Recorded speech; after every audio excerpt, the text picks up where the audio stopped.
మన house terrace మీద water proofing తర్వాత అది తెచ్చుగా లేచిపోవడం, స్లాబ్ స్లీపేజ్ అవ్వడం చూస్తుంటాం కదా. దానికి main one of the reason వచ్చేసరికి స్లాబ్ స్టిచ్చింగ్ చేసుకోకుండా ఫ్లోరింగ్ లాగేది. మెయిన్ ఏం చేయాలంటే ఇది చూపిస్తా ఉండండి. మనము స్లాబ్ అయిపోయిన తర్వాత మొత్తం ఇలా కన్స్ట్రక్షన్స్ ఎన్ని చేస్తున్నాము వర్క్ ప్లాస్టింగ్, దానికోసం మొత్తం మాల్ ఇక్కడే మిక్స్ చేస్తారు. దీని మీద స్టేజింగ్ మొత్తం అతుక్కొని పోయి ఇట్లా ఫెచ్చిగా అందుకుంటుంది.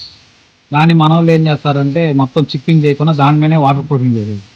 దానివల్ల క్రాక్స్ రావడం తొందరగా, దాని కింద వాటర్ పోయి సీపేజ్ రావడం ఇప్పుడు తోస్తుంది.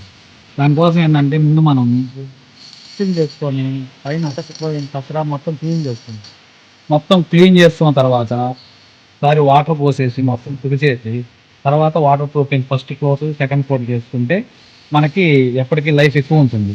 మనం ఎంత కాస్ట్లీ మెటీరియల్ వాడినా మెటీరియల్తో పాటే ఎగ్జిక్యూషన్ కూడా చాలా ముఖ్యం. ఎగ్జిక్యూషన్ సరిగా లేకపోతే మన బిల్డింగ్ లైఫ్ అనేది తగ్గిపోతూ ఉంటుంది.